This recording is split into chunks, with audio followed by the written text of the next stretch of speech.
Olá, sejam bem-vindos a mais um podcast da Alê. Hoje eu estou aqui com o meu querido amigo Paulo Briguet. Paulo Briguet é uma referência na história da nossa cidade. O Paulo é jornalista e escritor. Já tem lançado 4 livros, né?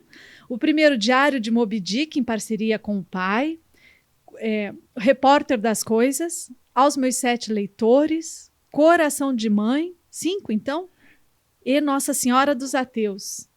Então, o Paulo é também, né, o fundador, criador do Clube do Livro. Um clube também, um momento espetacular, um clube onde a gente se envolve ali com as pessoas, com a leitura dos clássicos e traz a ligação da história dos clássicos para o cotidiano da nossa vida, na vida econômica e política principalmente. Paulo, conte um pouco para a gente sobre você, se apresente. Poxa, Alessandra, uma alegria estar aqui com você, falando com o seu público. Bom, você fez uma ótima apresentação. Meu nome é Paulo Briguet, eu tenho 52 anos, sou jornalista há 30 anos, jornalista e escritor, né? E trabalhei em vários jornais, na Folha de Londrina, no Jornal de Londrina, na Gazeta do Povo. Fui assessor de comunicação também de algumas instituições. E sempre me dediquei à escrita, à literatura, ao mundo das letras. Sempre me dediquei. Isso desde muito cedo. A imagem mais remota que eu tenho na minha lembrança, Alessandra, é do meu pai. Meu pai também se chamava Paulo. Lendo um livro na sala do nosso apartamento em São Paulo. Nós morávamos no centro de São Paulo, na Alameda Barão de Limeira.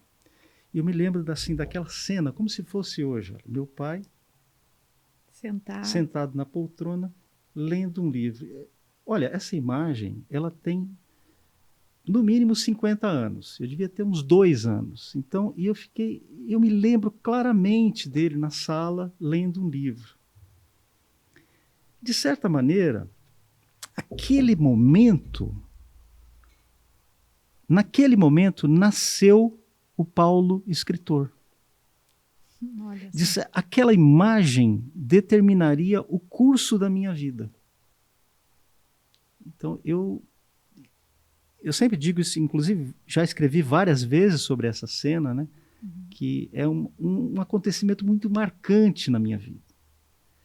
Então, digamos assim que o livro, a literatura, estavam presentes desde o início da minha vida.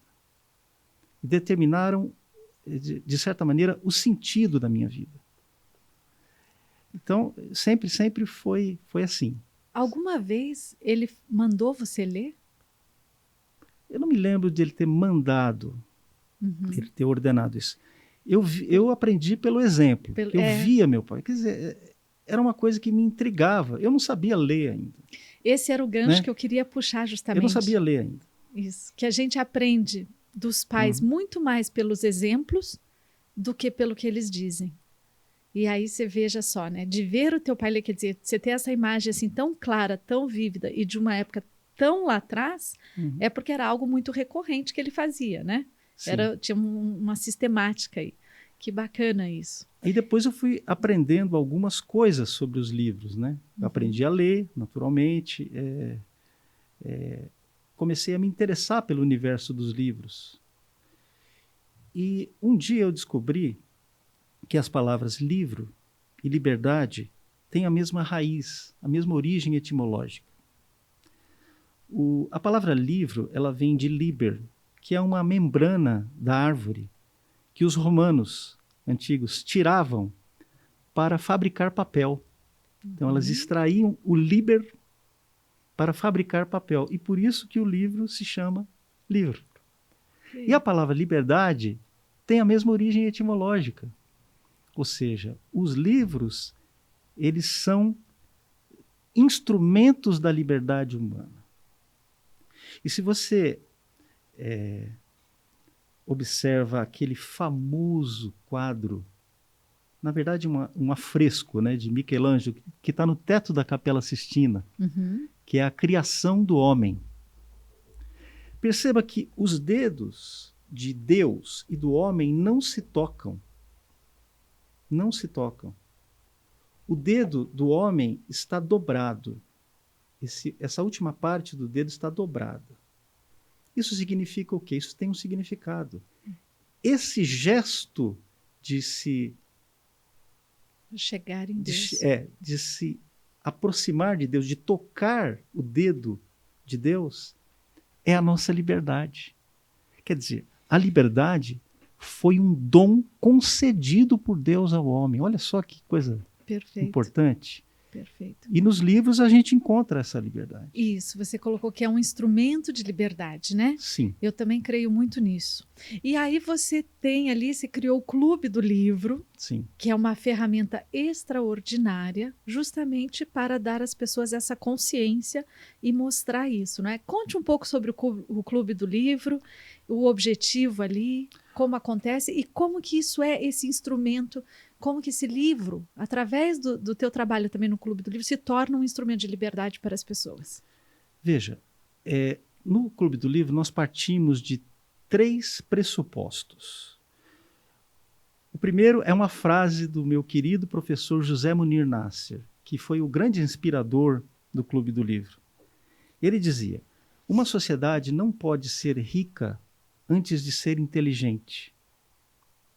Você não pode buscar a prosperidade material sem o seu desenvolvimento espiritual. Sem buscar o aprimoramento do seu espírito, da sua inteligência. Perfeito. Essa é o primeiro pressuposto. Não há como você conseguir a prosperidade sem que você desenvolva o seu espírito. Você aprimore o seu espírito. Que você aproxime o seu espírito dos valores eternos. E aí eu, como uma boa mentora, vou dizer, né? Você tem que se desenvolver o pessoal, emocional, intelectual e espiritual. São todos. Todos vão juntos. Isso. O espírito ele está acima, né? Ele abarca todos os outros. Mas ele abarca, ele está acima. Mas todos têm que ser levados. Sim. O segundo pressuposto é uma frase de um dramaturgo e poeta austríaco chamado Hofmannsthal. Ele dizia que nada existe na sociedade que não exista antes na literatura. Olha só. Isso é uma frase até contraintuitiva, porque a gente está sempre acostumado a dizer que a vida imita a arte. E, de certa maneira, é o contrário. Os grandes escritores, eles são, como dizia o Ezra Pound, eles são as antenas da espécie humana.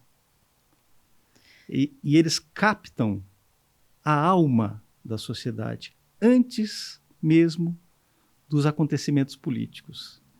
Então, você me lembrou de Platão, porque eu associava isso a Platão, que, se não me engano, disse que tudo no mundo só existe depois de existir no mundo das ideias. Exato. Essa é uma visão platônica de mundo. É uma visão platônica. O Hofmannsthal seguia essa visão. Então, tudo que acontece na nossa vida, tudo, eu estou dizendo tudo que acontece na nossa vida, aconteceu antes numa grande obra da literatura. Olha só. A literatura é uma espécie de pedagoga universal. Ela ensina coisas sobre a vida, sem que nós tenhamos que passar por diversas situações. Imagine, por exemplo, uma situação de guerra. O sujeito viveu uma situação de guerra. Está sozinho num campo de batalha lá, entre a vida e a morte. São todas as pessoas que vivem isso? Não. Nem todas as pessoas vivem isso. A literatura oferece a você a oportunidade de vivenciar essas experiências, né, e aprender com elas, mesmo sem ter que passar pelos dissabores de uma guerra. Vai ser difícil o que eu vou te pedir, mas Pega um livro para você resumir bem rapidinho aqui e fazer a ligação com o nosso mundo de hoje.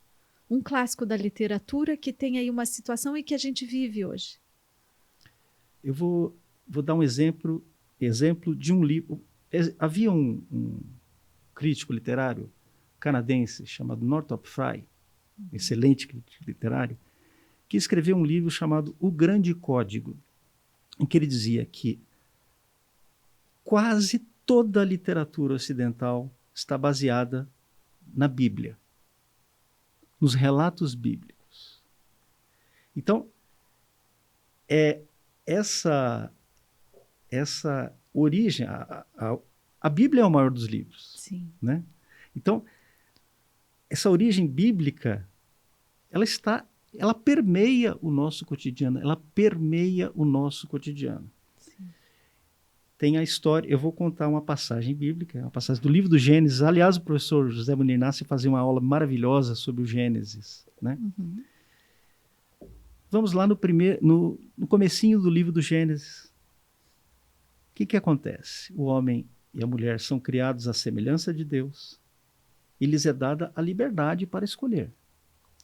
Deus apenas faz uma restrição. Ele diz que eles não podem comer do fruto da árvore do conhecimento do bem e do mal, que está situada no centro do jardim. Aí vem a serpente e propõe a Eva, né, a mulher, que prove do fruto, que desobedeça a Deus. Mas como é que ele consegue, como é que a serpente, que é o símbolo do mal, consegue convencer a Eva a provar do fruto proibido? Qual é a argumentação dele? Ele diz: não, se vocês comerem do fruto da árvore do conhecimento do bem e do mal, sereis como Deus. Sereis como deuses. Vocês vão ser exatamente iguais a Deus. Vocês vão produzir a realidade por si sós. Vocês vão se livrar da morte assim.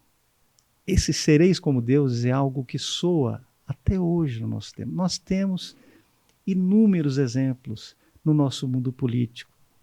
Sim. Quando o ego começa a crescer de todo mundo, essa é a ambição, né? Sereis como deuses, ou seja, determinar a realidade, criar o paraíso na Terra. Quem tenta criar o paraíso na Terra acaba necessariamente criando o inferno.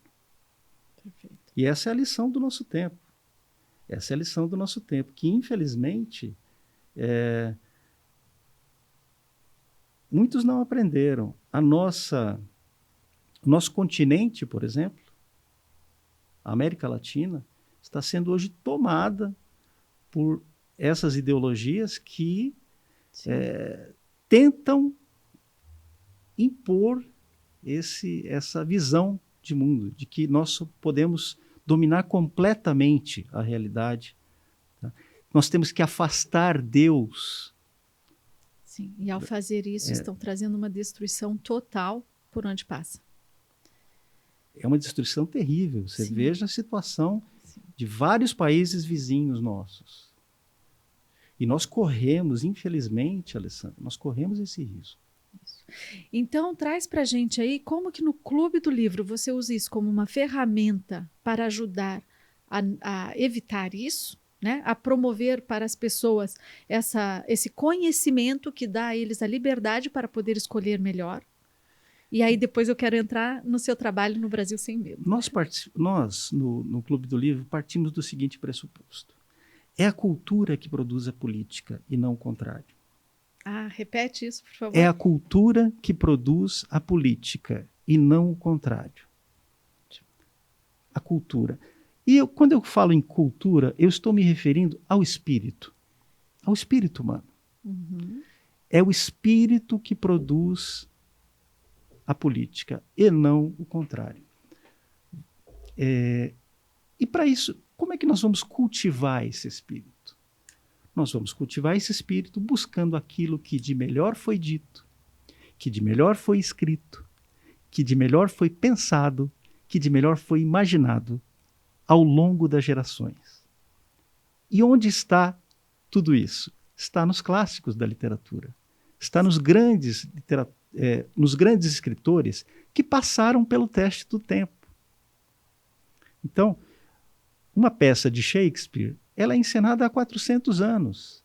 E se você vê, por exemplo, vou dar um exemplo aqui de uma peça do Shakespeare que nós abordamos no Clube do Livro. É o Macbeth.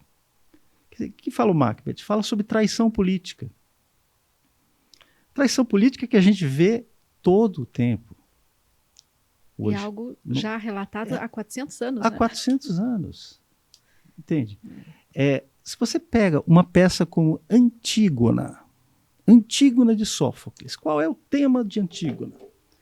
É o seguinte, a Antígona, ela é filha de Édipo, né? E ela tem 2 irmãos que entraram em luta e um deles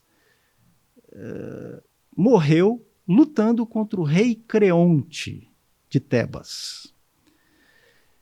E o rei Creonte, ele morre na luta, tentando invadir a cidade de Tebas. E a Antígona quer apenas enterrar o seu irmão. E o rei Creonte não permite. Ele vai ser deixado aos abutres. O seu irmão vai ser deixado aos abutres. Não vai poder ser sepultado. É a luta entre o direito natural, aquele que está inscrito no coração do homem, que é o direito de enterrar os mortos, sim, e o direito do Estado, a lei do estatal. Não, o traidor não pode ser, o nosso inimigo não pode ser enterrado como se fosse uma pessoa comum. Nosso inimigo não tem esse direito. É o Estado contra o indivíduo. É a luta do Estado contra o indivíduo. Perfeito. Eu vou dar um exemplo relacionando com algo que aconteceu hoje. Opa. Eu tenho 3 queridos amigos de mais de 20 anos, queridos amigos que perderam o seu pai na noite de hoje. Morreu o pai desses queridos amigos. Ele tinha vários problemas de saúde e tal. Eles não vão poder velar o pai. Não vão poder se despedir do pai, porque uma pessoa, um médico, disse que ele tem suspeita de Covid. Nossa. Então, eles não vão se despedir do pai, eles não vão poder enterrar adequadamente, se despedir adequadamente, fazer o ritual, né, da despedida, porque uma autoridade pública disse que eles não podem. Nesse momento em que está quase todo mundo ou vacinado, sim, ou imunizado. Ou situação imunizado bem naturalmente. controlada, né? Uma situação bem controlada. Nós não estamos mais em pandemia, em situação de emergência. E eles não vão poder se despedir do pai. Eu digo para você, isso é justo? E isso foi abordado numa peça 2.500 anos atrás. Nossa. Dá para a gente 3 livros.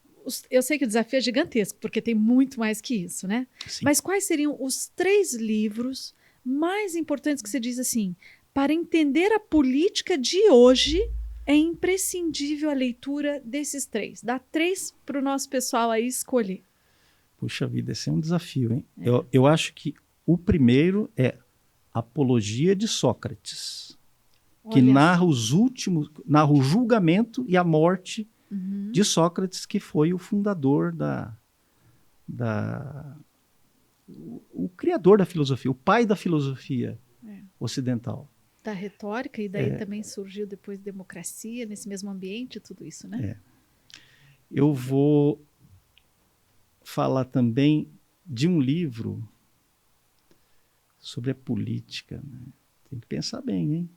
Eu vou falar de um livro do meu querido professor Olavo de Carvalho, que foi um livro que mudou a minha visão de mundo, que é O Jardim das Aflições, que é um livro que fala, lá em 1900, ele publicou esse livro em 1994, em que ele, de certa maneira, profetiza o que nós estamos vivendo no Brasil de hoje. Tá? Acho um livro espetacular e que merece ser. E um outro livro também que pode ser lido com grande proveito pelas gerações atuais é A Revolução dos Bichos, de George Orwell. É uma fábula que conta a história de uma revolução comunista, de o que ainda é um fantasma que paira sobre a civilização hoje. Sim, né? Sobre o mundo. Então, esses 3 livros acho que podem ajudar muito. Que legal. Apologia de Sócrates, como é que Sócrates foi condenado pela polis, ou seja, pela cidade, por defender as suas ideias, por defender a sua liberdade de pensamento. Ele foi condenado à morte. O Jardim das Aflições, que fala sobre aquilo que nós estamos vivendo hoje no Brasil, e A Revolução dos Bichos, de George Orwell. Okay. São livros maravilhosos assim, para a gente... Perfeito. Então, para a gente encerrar sobre o assunto do Clube do Livro, para a gente poder passar um pouquinho sobre o Brasil Sem Medo, que eu quero falar sobre isso, eu gostaria de dizer aqui para o pessoal que o Clube do Livro é um encontro presencial, né, Paulo? Sim, encontro presencial. Acontece aí uma vez por mês, né? Sim. E aonde que as pessoas podem ver a agenda? Segue você lá no Facebook para ver? Basta me seguir no Instagram, okay. No Instagram, @paulobriguet, não tem segredo. E me mandem um direct no Instagram que eu coloco vocês na nossa lista de WhatsApp e tal. Perfeito. E vocês vão ser avisados sobre todas as reuniões do Clube do Livro, que é um encontro semanal, né? Que é feito lá no Colégio Mãe de Deus de Londrina. Ok, perfeito. Então, Paulo, conta pra gente aí. Você é sócio e editor-chefe do Brasil Sem Medo. Sim. Né? Também é um instrumento aí hoje para você defender esse seu conservadorismo, né? A liberdade das pessoas, a pauta de hoje. Conta pra gente, então, por que você é conservador? Sim. E depois como é que você... chegou ao Brasil Sem Medo. Como isso é que... aí. Beleza. As pessoas têm uma visão muito errada do que seja o conservadorismo. As pessoas confundem, até porque durante muitas décadas o conservadorismo foi praticamente banido no Brasil. Assim, há 5, 6 anos, Alessandro, se você declarasse em público que era conservador, era a mesma coisa que falar, eu sou um bandido. Eu sou um bandido. Era assim. O conservadorismo era visto como um ser nefasto. Uhum. Mas, na verdade, o que é o conservadorismo? Arcaico, fora de moda. Arcaico, fora... Nossa, eu lembro algumas colocações e me diziam assim, nossa, mas você está tão velha. Você quer manter tudo que está aí? Você quer manter tudo como está? Não. Conservadorismo não é imobilismo. Conservadorismo não é conformismo. Conservadorismo significa escolher aquilo que você mais ama e lutar para protegê-lo. Quais são as coisas que você daria a vida para defender? Quais são os valores que você daria a vida para defender? Eu tenho alguns. Por exemplo, Deus, pátria, família e liberdade são valores inegociáveis. Inegociáveis. Perfeito. Então, o conservador luta para preservar esses valores, que são os valores que o conservadorismo está para a política, assim como os clássicos estão para a literatura. Porque eles passaram no teste do tempo. São aquelas ideias, aqueles valores, aquelas instituições que passaram no teste das gerações ao longo do tempo. Eu falo muito sobre valores e princípios. Que, primeiro, a gente precisa ter clareza sobre nossos valores e princípios. E uma vez que a gente já tenha clareza sobre eles, nós precisamos ter fidelidade a eles, verdade a esses valores e princípios, em tudo que a gente pensa, fala e faz. Sim. Hoje, na área da psicologia, existem vários estudos que já mostram que grande parte dos problemas de depressão e ansiedade são porque as pessoas agem em desacordo a seus valores e princípios. E aí, trazendo para todo esse contexto que nós estamos conversando, com essa sociedade de hoje, que nos diz e mostra, principalmente aos nossos jovens, que esses valores e princípios estão velhos e que não devemos segui-los, só que eles estão no coração de todo mundo, porque, como você disse, eles já passaram no teste do tempo. Estão escritos no coração do homem. Exatamente. Né? É para esse Deus e para isso que é certo que todo mundo deseja voltar. Outra coisa também... Então, só para concluir... Claro. Só para concluir. Então, o que acontece? Com essa sociedade hoje, mais libertatária, ou não sei bem o termo, mas que vem e nos diz que isso está errado, as pessoas têm esses valores e princípios no coração, mas já perderam um pouco a clareza sobre isso e agem em desacordo. E aí, por isso, nós temos índices de depressão e ansiedade crescendo vertiginosamente. Uma coisa importante sobre o conservadorismo que um amigo meu fala, e é verdade. Aliás, meu querido amigo Silvio Grimaldi, cientista político, que é meu sócio no Brasil Sem Medo, sempre fala isso. O conservadorismo nada mais é do que defender a normalidade. A normalidade das coisas. Uhum. Você quer viver, trabalhar, amar, produzir, deixar frutos. Não é isso que você quer na sua vida? Isso. Aprimorar seu espírito, sua inteligência, adorar a Deus. Exatamente. Não é isso? Fazer o bem. São as coisas normais que qualquer pessoa defende e quer. É normalidade. Por isso, eu não gosto de usar as palavras direita e esquerda. Eu uso conservadorismo, mentalidade conservadora e mentalidade revolucionária. Mentalidade conservadora e mentalidade revolucionária. Construir, preservar, restaurar ou destruir, modificar, aniquilar. Uhum. Agora, fala um pouco para a gente como que a gente mantém o conservadorismo e ainda assim promove as mudanças necessárias para a modernidade, porque isso é sumamente importante. Essa é uma coisa muito interessante. É óbvio que, paradoxalmente, o conservador hoje é aquele que defende mudanças profundas. Transparência, tecnologia, mudanças avanço, profundas. O conservador não é avesso à novidade, ao novo. Ele é avesso ao novidadismo. Ou seja, que as coisas sejam boas apenas porque são novas ou apenas porque aconteceram na nossa época. Isso não é verdade. Isso não é verdade. Esse é o espírito do progressismo. Tá? Que muita gente se deixa envolver por ele. O conservadorismo não rejeita mudanças, mas ele acredita que as mudanças devem ser feitas de maneira prudente, de maneira racional e gradual. E sem ferir os valores. Sem ferir os valores principais. Exato. Entendeu? Os valores universais, inclusive, né, que estão aí desde o princípio dos tempos. E as coisas que são evidentes por si mesmas. A grama é verde. O céu é azul. A pessoa nasce homem ou mulher. O comunismo é assassino. Opa! São verdades autoevidentes. É só observar o que sim. aconteceu. Observar a história. Entendeu?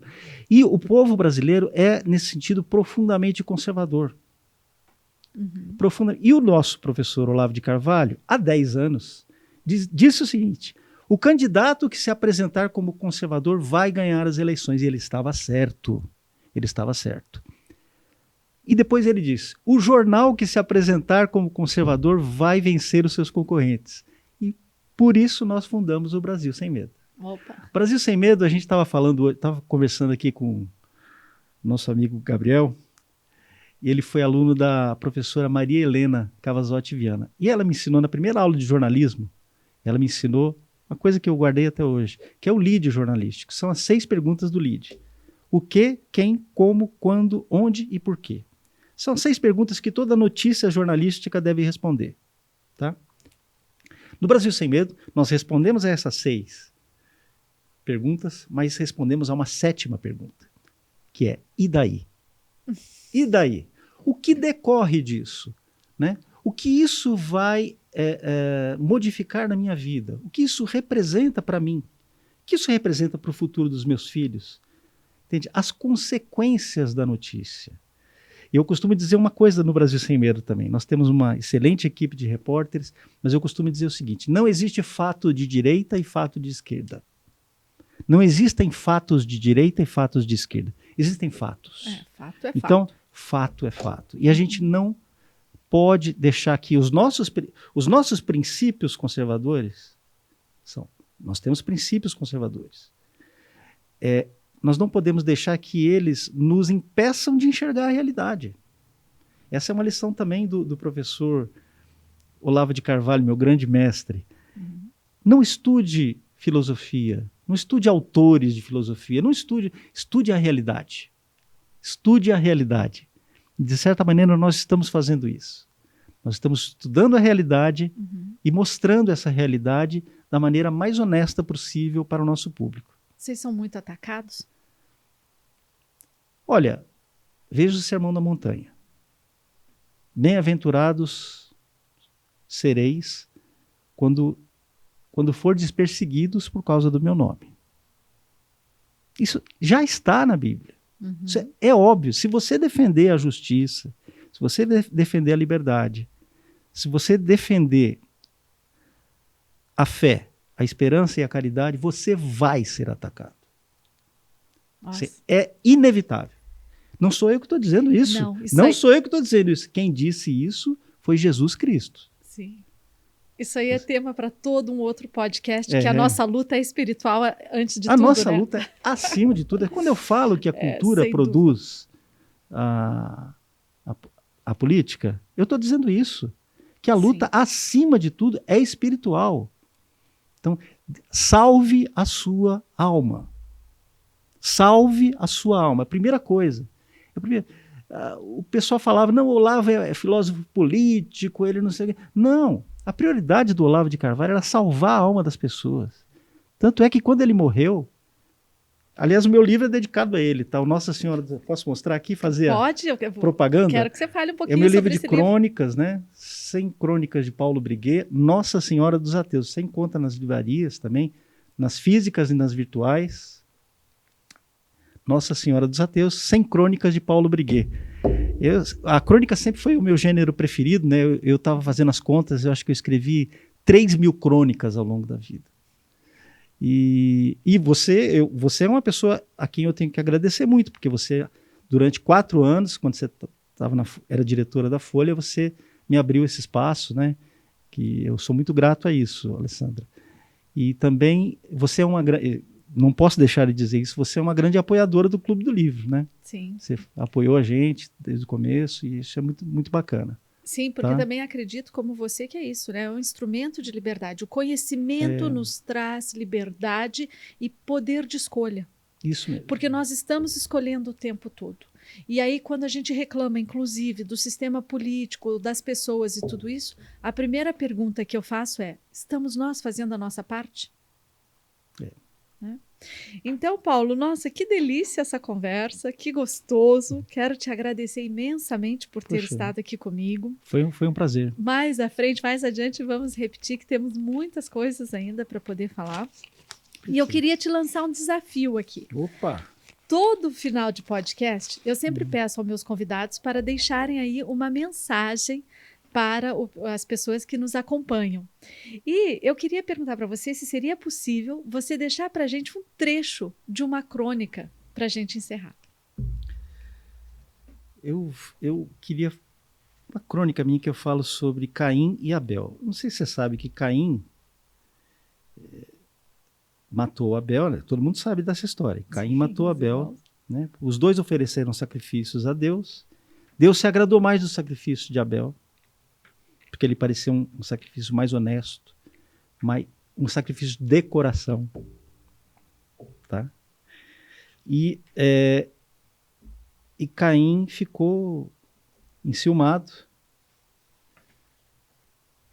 e matou Abel. Mas o que muita gente não lembra, logo na sequência do livro do Gênesis, é que Caim é condenado a vagar pelo mundo, ele não pede perdão, condenado a vagar pelo mundo e não pede perdão. E ele funda a primeira cidade, ou seja, A primeira sociedade política, a primeira polis, a primeira sociedade política é fundada por Caim. Ou seja, a política tem, na sua origem, um ato de traição e assassinato. Olha que coisa mais assustadora, não é verdade? Sim. Sim. Então, mas como é que nós podemos, então, fazer política? Como é que é possível fazer política? Porque isso que eu ia falar. Né? Tem isso na origem, mas ninguém vive sem, né? A gente precisa... Até o Chekhov, que é um escritor que eu amo, ele dizia o seguinte: o escritor deve se interessar por política na medida em que ele precisa se proteger dela. Todos nós precisamos nos proteger das coisas ruins que a política provoca. É paradoxal, mas nós só conseguimos mudar a política se nós participarmos da política. Estamos, portanto, condenados à política, assim como estamos condenados ao pecado. Há um cerne de traição e mentira, de inveja e ressentimento em todas as relações sociais do homem. Há uma gota do sangue primordial de Abel na essência do poder. Tudo que podemos fazer diante dessa realidade inescapável, é fazer o que Caim não fez: implorar a misericórdia de Deus. Porque Deus não se esqueceu de Abel, não se esqueceu do sacrifício de Abel, que é o sacrifício da própria vida. Importa, na política, nos tornarmos filhos de Abel e não filhos de Caim. Meu irmão e minha irmã, não se esqueça disso. Perfeito. Perfeito. E eu quero falar para vocês, busquem na literatura, leiam clássicos. Isso aí também é considerado fora de moda. Todo mundo acha que não precisa mais, que vive só de redes sociais, só que não. A história se repete e a nossa história tem muitas lições. Isso aí. Né? Muito obrigada e até o próximo podcast da Lê.